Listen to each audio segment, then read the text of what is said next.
earlier. Just a little bit about this presentation. John loves to restore old equipment, and he does a absolutely fantastic job at the restorations. And this will be one example of one of the first transceivers on the market where the transmitter and the receiver were actually integrated into one box. And it was done such a long time ago and with such foresight that it gave us something that we all pretty much take for granted now.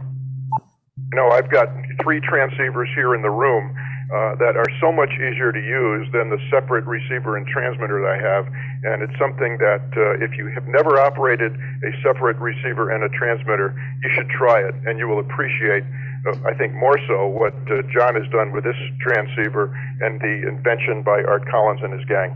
And with that, I would like to turn it over to John. John, take it away. Okay, well, let me double check here just a second, see if I can get a thumbs up from Laurie that it's working okay.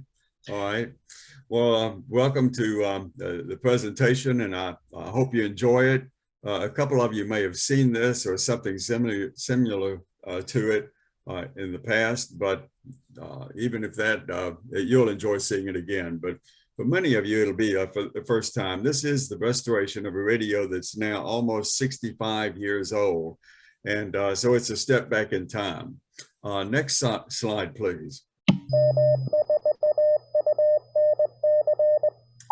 When I was in high school years ago, back in the 1950s, around 1956, 57, I saw this radio for the first time. I was just a kid, and of course it was way out of my reach to buy one.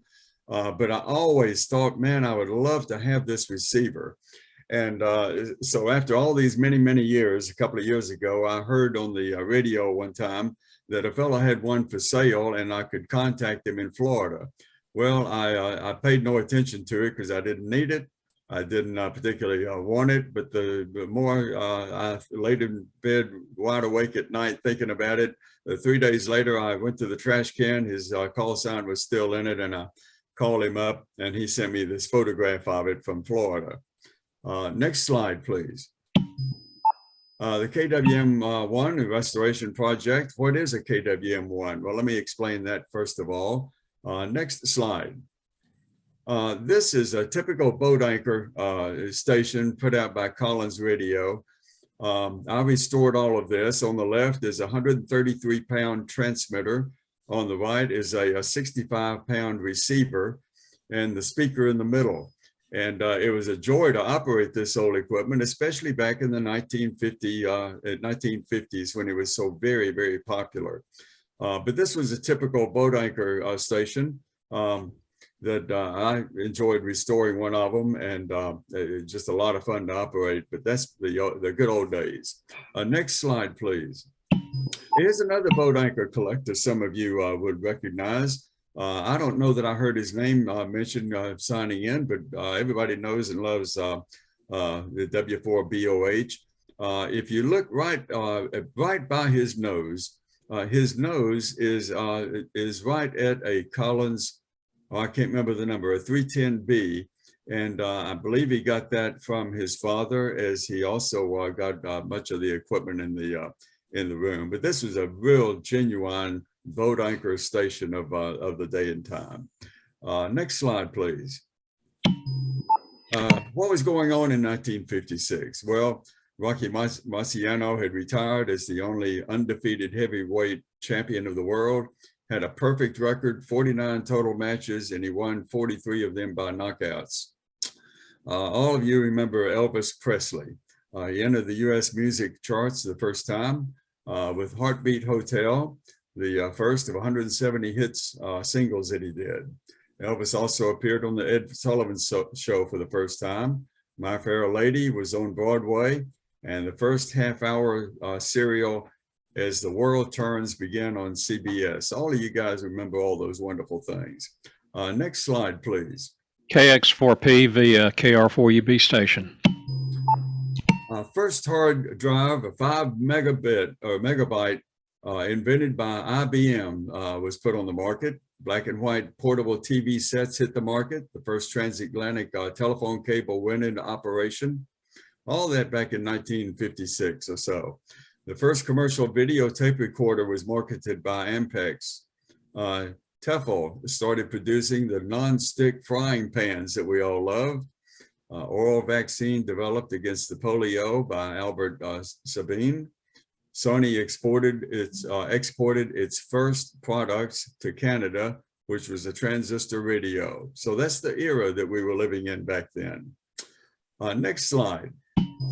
Let's see, Collins Radio, very famous, became very famous and still very much admired by many ham operators, introduced a revolutionary new radio design for the amateur radio market.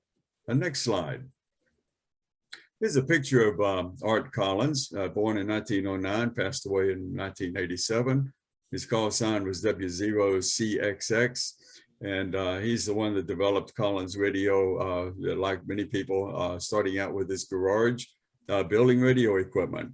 On his left is a Collins 32V3, like you saw in my ham shack earlier, and I believe the transmitter is a 75A3 receiver, and over his left shoulder is a KW-1, I believe, which is a rack mounted probably 1,000 pounds, if not 2,000 pounds, transmitter Bodiker for a kilowatt station of AM broadcasting.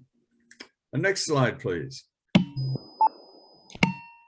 Here is, this is actually the restored KWM-1 after I finished it. It was introduced on the market in 1956. The KWM-1 transceiver was a breakthrough product that featured 100 watt transmitter in one package. It was single sideband, not amplitude modulation. It received, it had a receiver also in the same package, all in as a transceiver. The whole thing weighed not 133 pounds, not 65 pounds like a receiver. The whole thing weighed 16 pounds, believe it or not. Nobody could believe it in that day and time, that you'd go from 100 pounds down to 16 pounds and have a whole station. It led to the eventual demise of separate receivers and transmitters and the heavy AM transmitting equipment of its day. Next slide, please. Gene Setti was a design engineer for Collins Radio.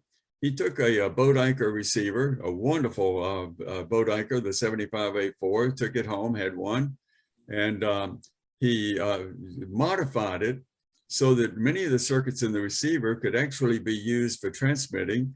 He added some additional circuitry to it to make a transmitter, and he in his garage built this kludge of a transceiver out of a 75A4.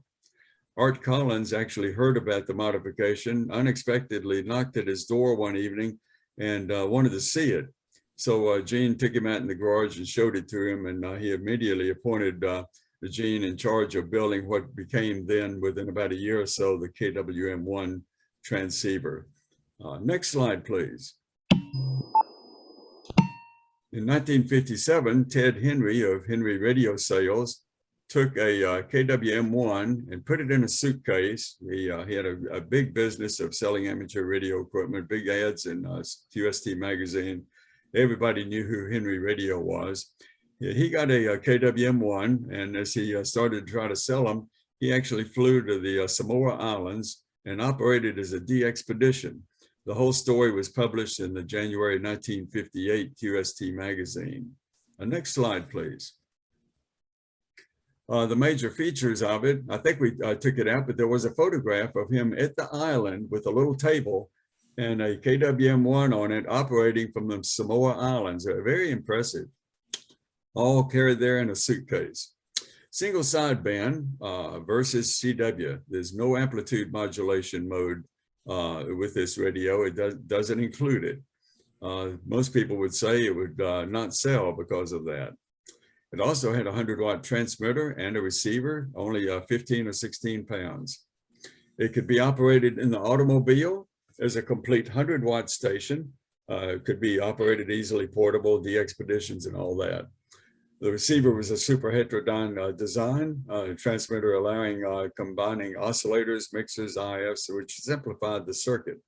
It still was not a simple circuit, as you'll see. There was one tuning knob, controlled both the receiver and the transmit frequency. So wherever you tune for the receive, the transmitter is automatically on that station. Included CW operation also. Had a mechanical filter with extremely sharp skirts, one of the things that Collins Radio patented and became very famous for.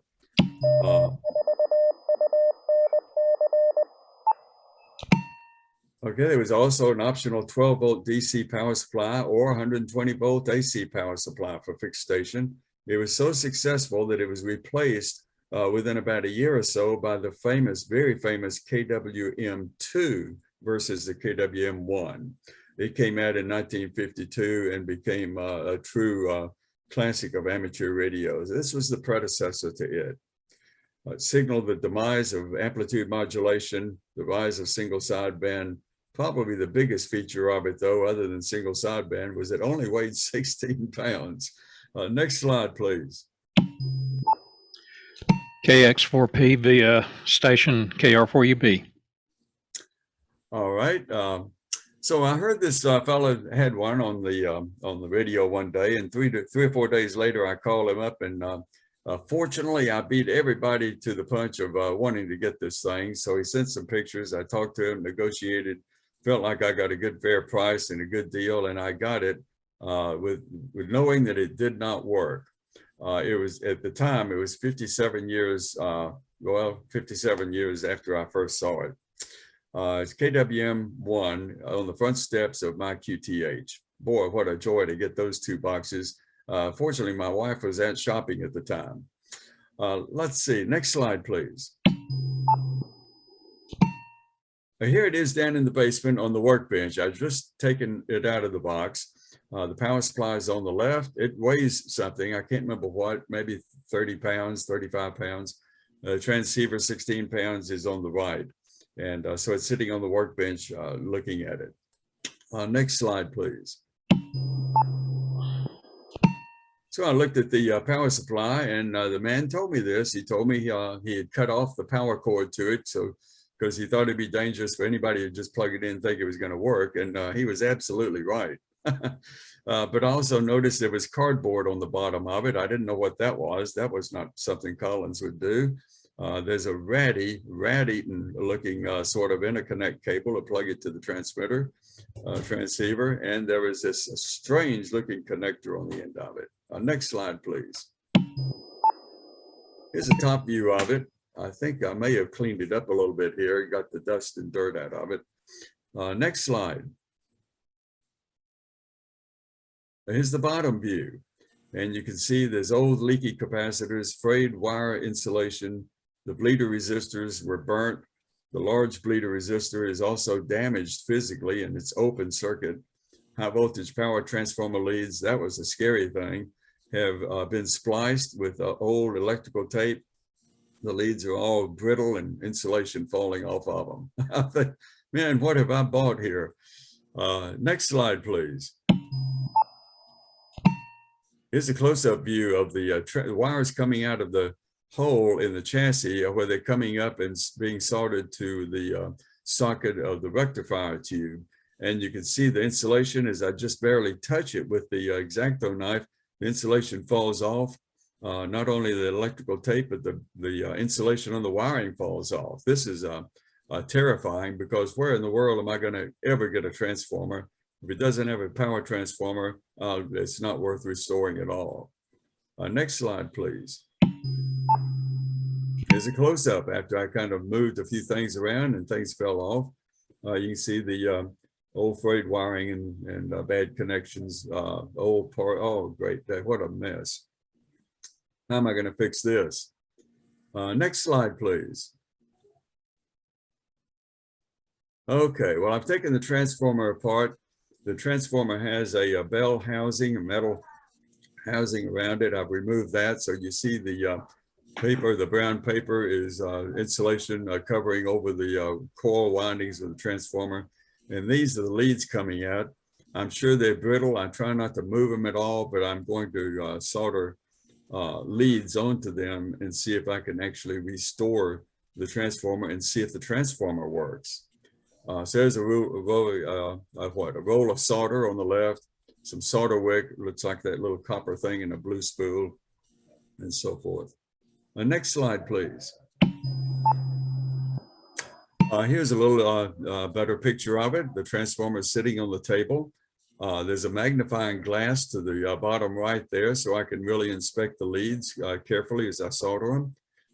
You'll see the leads, the 4 leads, I think it's 4 leads, 5 leads maybe, that are being spliced, and I'm putting shrink wrap over them, and the leads are being held sturdy in a little bench vise.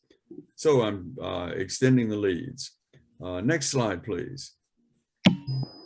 I've done an awful lot of work. We've probably thrown out 100 slides or something like that to make this presentation possible, but this is the underside as I have finished restoring it. I've done a lot of work here. If you'll see the 3 black electrolytic capacitors over to the left. Yeah, good, that's helpful, yeah.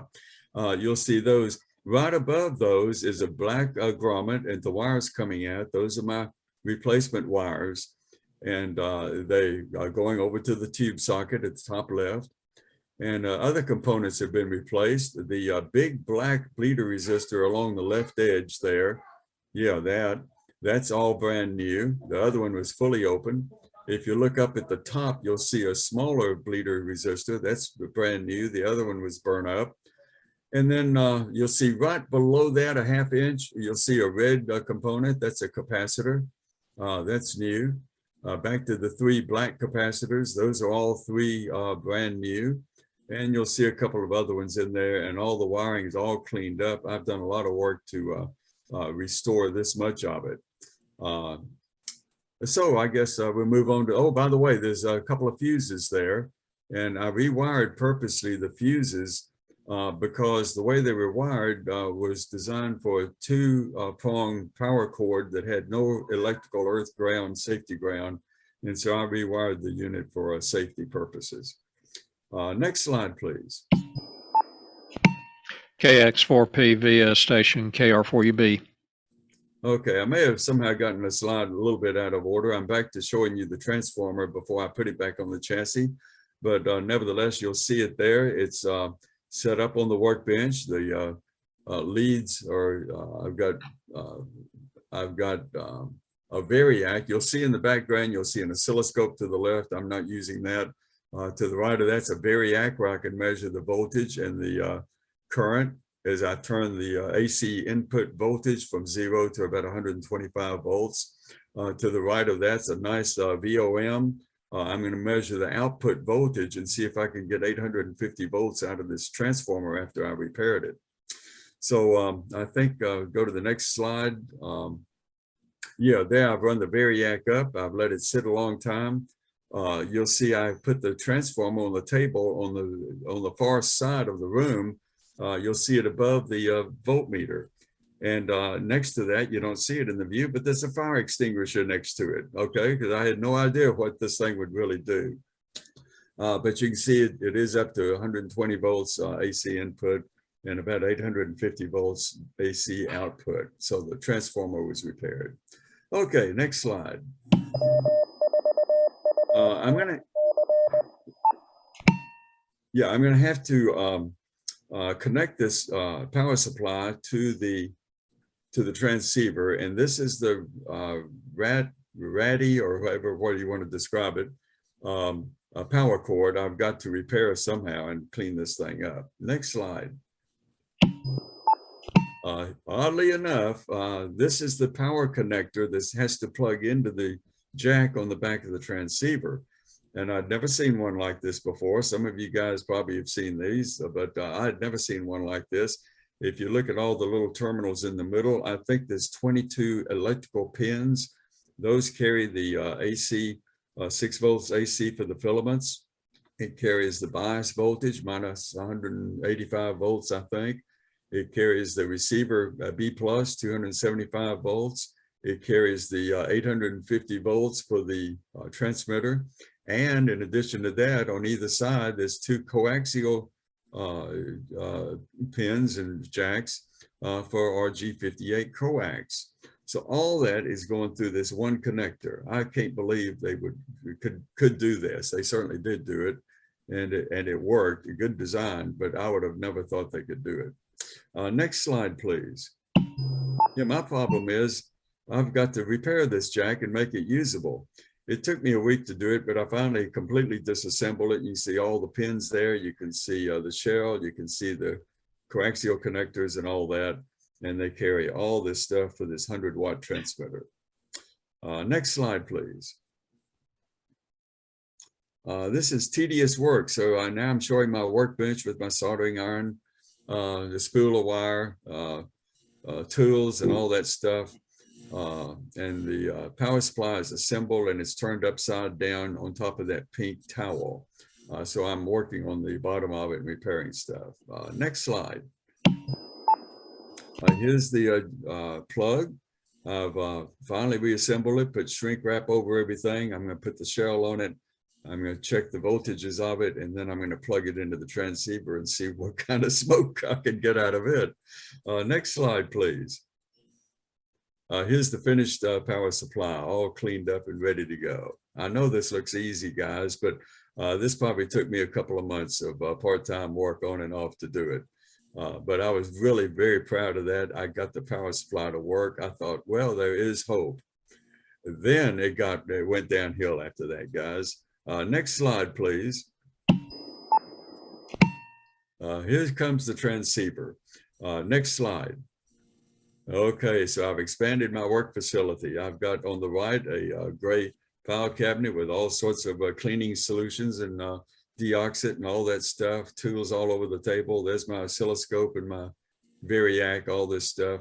And just to the right of the meter, you'll see on the pink towel, there's the power supply and the cable coming out of it ready to plug into the transceiver. Okay, so this is great. I'm ready for surgery on the radio. Next slide, please.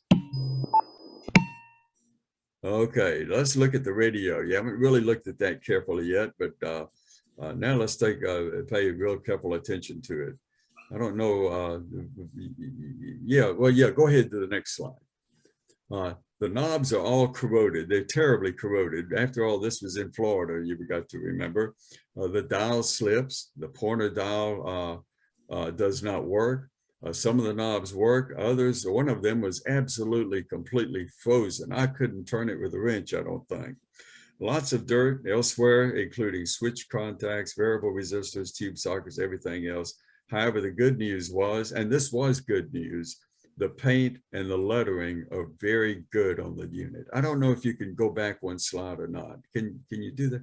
Yeah, if you look at the paint and the lettering all around on it, it was in immaculate condition. Nothing was damaged on that, but everything else was a true mess. Okay, next slide, and one more. There, okay. Now I've opened the top of it. You can see down under the hood, and it's just filthy dirty inside. But all the parts seem to be there. That's good news. Next slide. Here's the bottom. This was a real nightmare. When I saw this, I started to just go ahead and put it in the dump, guys, because how they got all this in there, they had wonderful, mostly ladies that had the skills to be able to design, well, maybe not in so much the design, but just to assemble this thing. This was no simple Heath kit to put together, or at least it makes a lot of Heath kits look simple. Next slide. KX4P via station KR4UB. Okay, this on this slide, you'll see the instruction book that came with it. I was really fortunate to have this, but if you look at it, it is all damaged by water, by stains, by I don't know if you know what did we call them? Angelfish, the little bugs that eat up all the magazines and newspapers and clothing and everything else. It's terribly deteriorated. Next slide. Yeah, click down one more.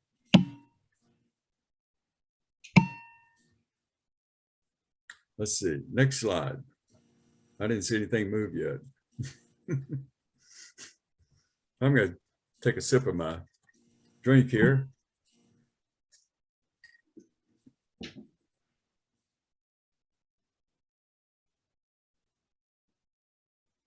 This is N1LN. Yeah. Yeah. We're in a pause mode for a moment while we figure out how to advance the slide to the next one. Oh, here we go. 1 second here. The repeater seemed to drop off. Dan, are you still in there? KR4UB, yes, I am. Okay, for some reason the repeater dropped off. Okay, we're back, and I'll move to the next slide for John. Okay, I was just waiting for the slide to move. And, All right, we'll go. Back in business. Here's the schematic, which is part of the manual. And this was a very important thing to help get this thing to work. But if you see, it's old yellow paper, 1, 2, 3, 4, 5 sheets to it. They normally fold out as one page, but they've all been Scotch taped together.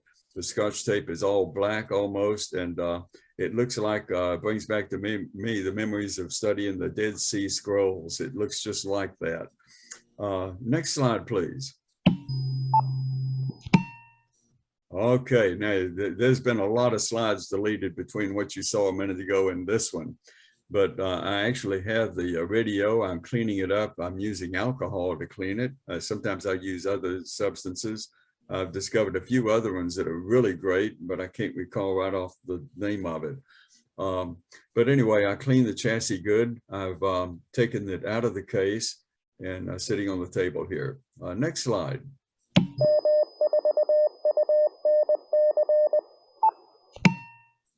Okay, here's one thing I was really impressed with. I was very surprised that I'd never seen this before, not that it can't be done and was done, but the most transceivers of that era with tubes had a tuning capacitor, a variable capacitor, and a tuning loading capacitor, 2 variable capacitors.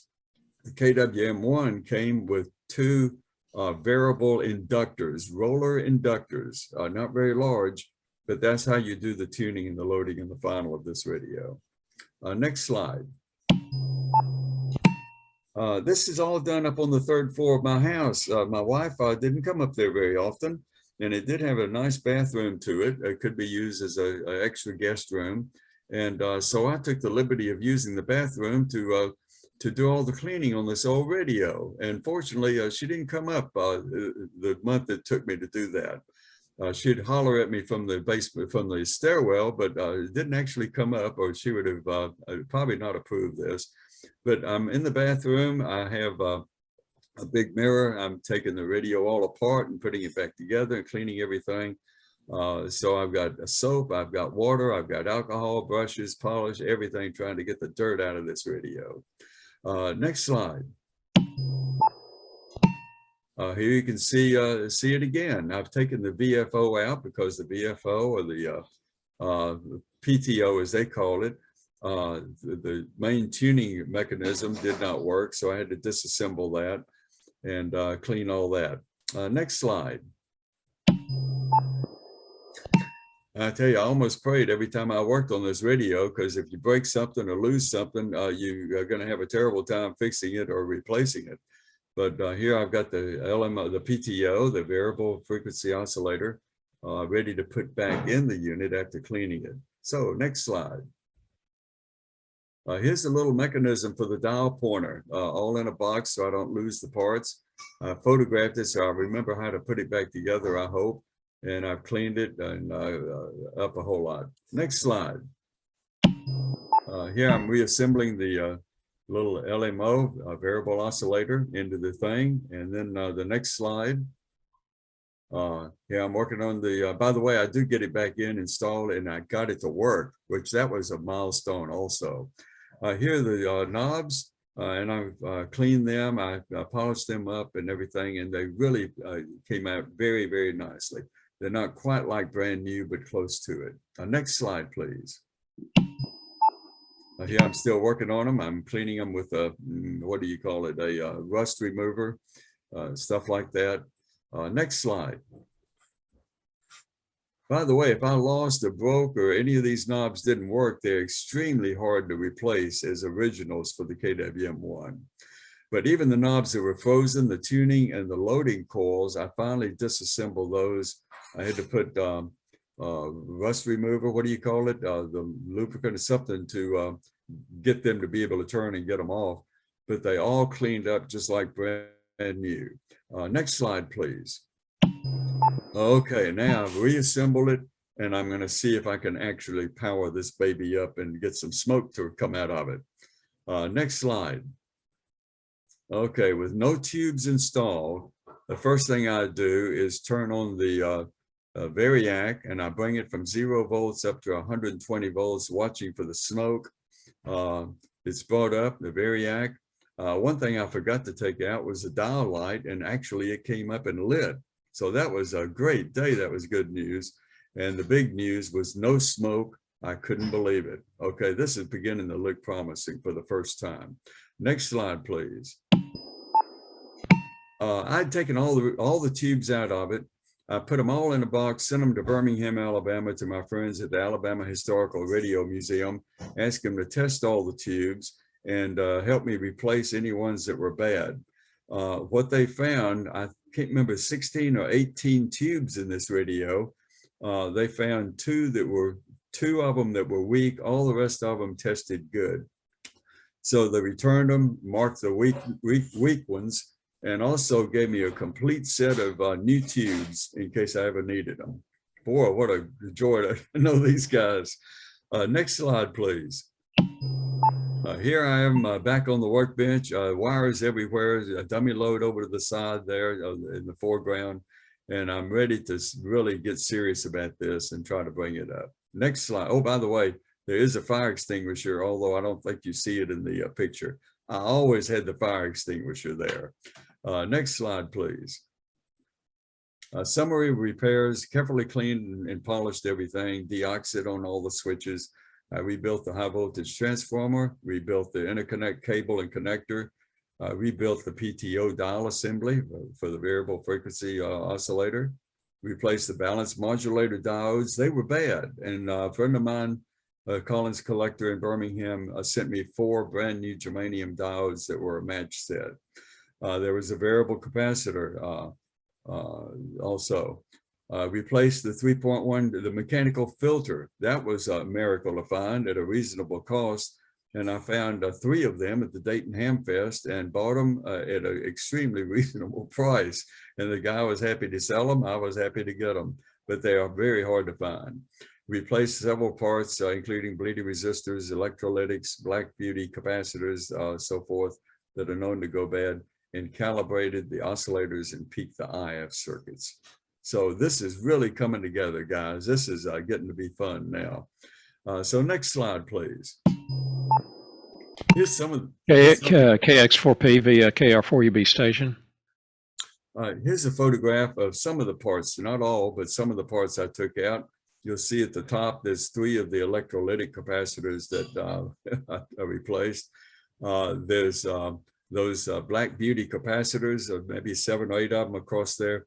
Those are known to go bad, and the ones that I tested were all bad. Below that, you'll see the a light bulb that I replaced, the variable capacitor I replaced, the 2 bleeder resistors. Right above the low bleeder resistor are the 4 diodes, the germanium diodes, and over to the right of that is a silver can. That's the mechanical filter. So all those we replaced along with a lot of other stuff. Next slide, please. I always wanted to know what was in a mechanical filter, and so after debating it with some friends, my friend handed me a hacksaw and put it in a vise and told me to saw it apart. He was not going to do it, but I could. It was my my mechanical filter. So next slide, please. Here it is, the bottom can. That's the lid. That's what I sawed off and slid off of it. The top shows the pins where it plugs into the radio on the right. You'll see the base, and then you'll see what may appear like 2 magnets, round magnets. Those are actually foam jackets. And in the middle, there's, I think, 8 little ferrites that are specially ground and calibrated to each one resonate at 455 kilohertz, which is the IF frequency. And when you wire all this together, put a little electrical impulse signal into it and measure it coming out, it is a very extremely sharp filter for your IF strip that helps the reception of the radio. Also used for creating the single sideband signal of the transmitter. Next slide, please. Here's the underside as I've cleaned it up, taken the black beauties out, and replaced a lot of parts, the germanium diodes, all that sort of stuff. But the bottom of it really looks beautiful now. But I can tell you guys, how they ever actually got all those parts in that little space, I'll never know. Next slide, please. Here's the picture of the top, the finished top side. And then it's just beautiful, isn't it? I mean, I'm so proud of that. Even if it didn't work, I'm proud of it. Anyway, next slide, please. Okay, here it is. I'm going to actually have it fully powered up now. I've done a lot of work to get here, but I'm going to press on that key, and you'll see I'm actually pressing on it, and the watt meter there is showing 100 watts output, and it works. It seems to work into a dummy load perfectly. Next slide, please. Okay, now we're going to stop here for just a second. This is the station. I've cleaned it all up. The power supply is on the left with the lamp sitting on top of it. And then you see the transceiver. To the right of that, there's a homebrew electronic keyer. And there's a nice microphone, the original style Collins microphone plugged into it. I'm going to see if I can work a couple of stations. Now, I might ought to stop a second because I know when I flip the next slide, I'll tell you what it is. But as soon as we flip it, it's going to start a 5-minute, or no, it's not that long, maybe a 3-minute video clip of a typical, or I should say, one of my best QSOs with it. Bruce and Laurie and I didn't talk about that. Well, we'll go right on. Okay, that's fine. Let's do this. Okay. KX4P via KR4UB. Good, Dan. That was what we needed, I think. Okay, let's see. Starting. Okay, here we go. It's coming up. The screen says QSO with WA0DX on Turkey Island, Iowa. You're going to hear the audio of the transmission. Yankee Zulu, Dipole in Maryland. Good signal. Thanks for playing along and have a great weekend, okay? All righty, very good. QRZ from Whiskey America 0 Delta X-ray. Kilowatt X-ray 4 Papa, KX4 Peter. Okay, Kilowatt X-ray 4 Papa, 59 southeastern Iowa, Turkey Island. QSL, you're 59 North Carolina, 59 North Carolina. If you don't mind, I'm using an old Collins KWM-1 I just restored, and if you have any critical comments, pro or con, I sure would appreciate it. QSL? Critical comment, it sounds beautiful. I think it just sounds great. I wouldn't even have known that you weren't on a modern rig. So it sounds great. That's the only critical information I'll give you. How's that? Hey, that's just perfect. That's just perfect. I actually making a little video trying to get a couple of contacts now that I've got it working. So I appreciate that one very much. 73, and enjoy the island there, Turkey Island. This is KX4P, 73. Take care, buddy. Have a great weekend. Thanks for playing along. QRZ from Whiskey America 0 Delta X-ray. Okay, guys, I think the last slide will flip up here in a second. Oh, there's Dan's beautiful face. Yeah, hey, Dan. Let's see. Yeah, here's the last slide. Okay. So I appreciate you guys watching. It's a lot of fun for me to do this, obviously. It's a lot of fun to work on the old equipment. It's even more fun when it actually works. Doesn't always work, but in this case it did. So I appreciate y'all's attention. And I think we got time. I've only run over 1 minute, I believe, or 2 minutes. So we're pretty much on schedule. I don't know if we have time for Q&A, but I'll leave that up to Bruce. Bruce, can you help me out with this? And you have to open your mic, and maybe we'll be able to do it. John, first, but even a greater restoration. I think any of us would be proud, and most of us would be amazed if we could do that level of a restoration on a piece of classic equipment. So well done. Regarding questions and answers, if you are on Zoom, please submit your questions through chat. I will see them coming in chat, and I will read them over the repeater, and that way everybody can hear them, and we'll give John the opportunity to answer them. If you're on the repeater, well, first we'll go through the chat questions. If you're on the repeater and you have any questions, then we'll do it directly from the repeater. We'll just go through and take people one at a time. but let me make a couple of comments first. John mentioned that there were a few slides removed. Two reasons for removing the slides. The first reason was we want to make sure we don't get Okra in any kind of copyright issues. And if for people doing presentations in the future, if you have slides that may be from a magazine, we want to be very careful that we don't actually, abuse the copyright privileges of that magazine and get us in any kind of situation. I really did not want to take the slides out, but it was something that we thought we would err on the side of being conservative, I guess.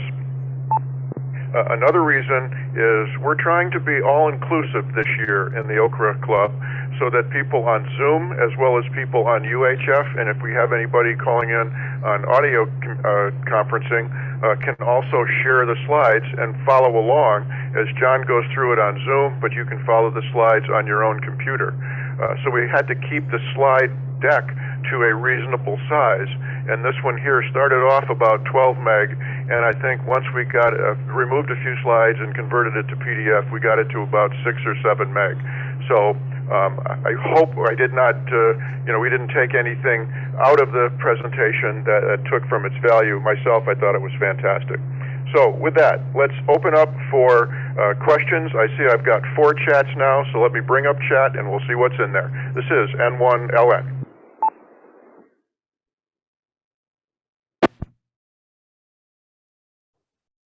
Okay, a couple of comments. First one from Bob, W4FK. Amazing work. John, I think you can take a bow on that one, a big attaboy.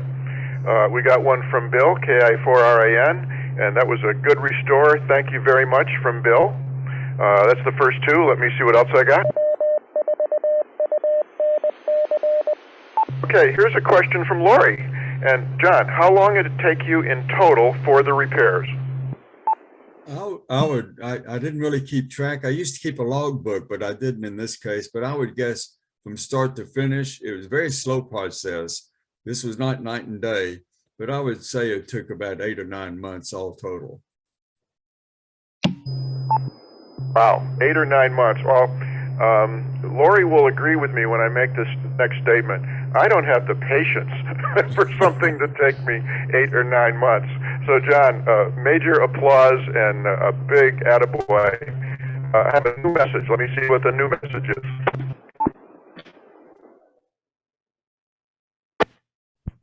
Okay, this is from Dave and Karen, W4SAR and KD4YJZ. John, what was the single most challenging repair part of the restoration? N1LN. Yeah, I would say there actually were probably 5 milestones that as I passed each one of them, it gave me better and better hope. Of course, the getting it to work and get a report like I did from one of the stations was a treasure. But I think if I had to identify one as the most important, I think it was repairing the power transformer, because I tried to find a replacement and one I could buy from anybody, new, used, anything, and they didn't exist. So repairing that power transformer was probably, once I did that, there was some glitter of hope. Okay, outstanding. And a comment from Boyd, very impressive, and I definitely agree with that. And here's a question from Doug. Fantastic restore. Do you know why roller inductors were used in the design, and that would be instead of the normal tuning capacitors? I don't like the expression. That's a really great question. Everybody uses that, but that really is.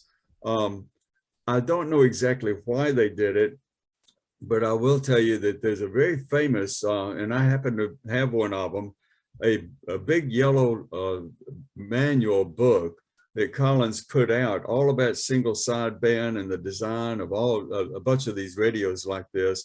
And they mentioned Pi network outputs for tubes, which is very nice for old tube transmitters.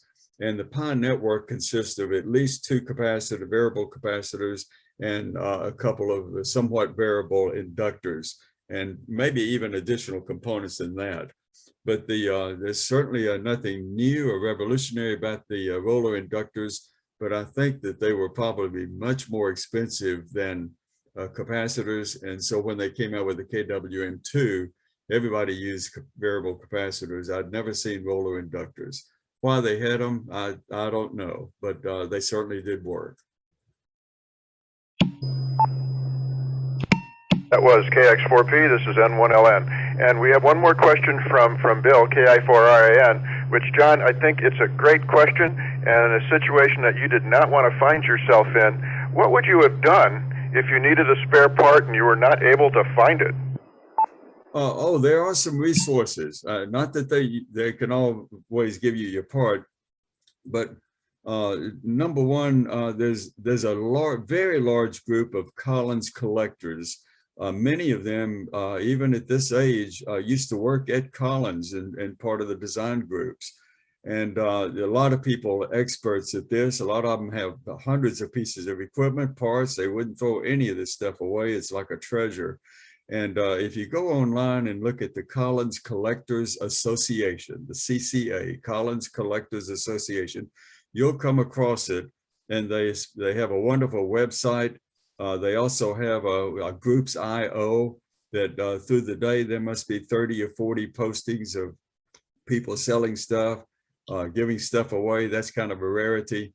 A lot of people looking for help and people with expertise to almost tell you how to do anything. So there are resources available to get parts and help restoring things.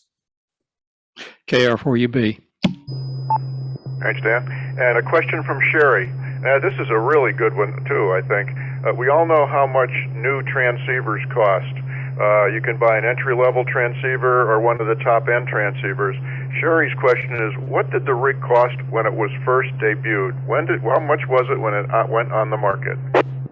I actually had that on one of the slides. I'm trying to remember exactly what it said.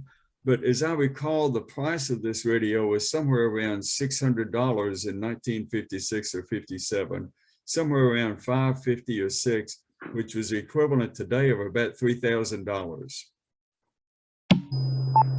Wow, that is it's a lot of money for then, and $3,000 it's a lot of money for now. But from a new radio perspective, a comparison, the new Elecraft K4. Which is their newest on the market, is somewhere between $4,000 and $6,000. So, for what that radio was at the time, that was quite a design. Okay, and here's one from Dan, a comment. Collins Radio was and is a premier manufacturer in aerospace aviation, 7 military state-of-the-art for aviation, I can't quite catch this. Military state-of-the-art radios for the era. And military typo. HJ, labors of love are rare these days. Bravo, John. Okay, let's go over to the repeater, see if we have any questions from the repeater.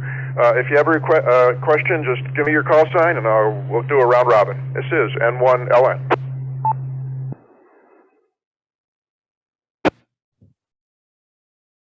KN4VXP. Okay, KN4VXP, over to you. Well, first I just want to say I've been doing listening to the whole presentation. I'm working, so I'm alternating between looking at the slides and working on work and listening to the radio, and it's working really, really well. Thank you to everyone who's kind of made this seamless for either folks on Zoom or folks who are doing this on the air. Appreciate that. Second of all, it's a really impressive talk. I was actually calling my husband and I was like, "Look, supply," and he was like, "Oh my God!" So I just wanted to let you know that my whole family is very impressed, and it was really awesome. And third question: were there parts that you couldn't find that you had to you could make easier than you could find, and if so, which ones were those?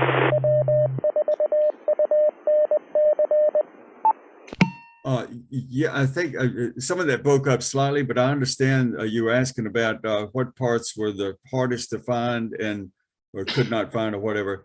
The two parts probably that fall in that category, one is the mechanical filter. I was really shocked and disappointed to find out the loss through the mechanical filter I had was almost infinite, so it would not work. And I was very fortunate, but they are available, and I knew I could find one. The question was, how much was it going to cost me? And quite often they sell for $100 at least, maybe $200. And I was fortunate to find some on sale at Dayton Hamfest. The other one that's very hard to find that I felt fortunate to get was the germanium diodes. Those were real popular back in the 50s, but I think they're hard to find. I don't know that anybody makes them anymore at all, but there are collectors that have things like that they're willing to part with. In fact, I've got a good friend in Birmingham that gave me a match set of 4. The only other part that I would put in that category was that connector to hook the power, all those power wires and the RF into that one connector on the back of the unit. I'd never seen that before. I even showed it to Dan and some other people at a breakfast one time, and it was a new animal to them. So I was fortunate to be able to replace that, or not replace it, but repair it. But yeah, those were the 3: mechanical filter, germanium diodes, and that crazy connector. Thanks. KX4PXP.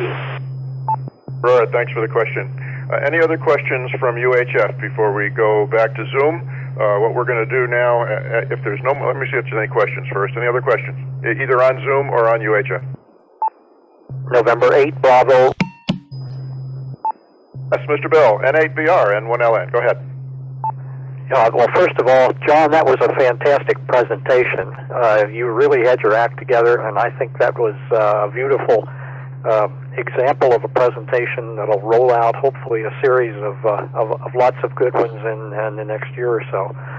Really appreciate all the work. It was also, I think, enhanced nicely by some good backup with audio and visual to make that work with Zoom and to pull it off like it was intended. I just thought it was fantastic, and you folks that spent time on that did a beautiful job. I would have to second your endorsement. Well, second isn't particularly adequate here, but I would endorse your endorsement of Collins equipment, and certainly that's a very, I think, realistic way to look at that gear. I would never had the good luck of owning very many Collins rigs. I did have a 75A4 though. That came back from the first KC4AFD expedition, and it had been in the bottom and down on the ocean floor in Navassa Bay, and that took a little bit of work to clean up and to dry out over a long period of time and replace a couple of tubes. But that is amazing equipment, and I really hate to see those antique rigs disappear because their accessibility because of cost and the like is just too high. Thanks, John. N88BR.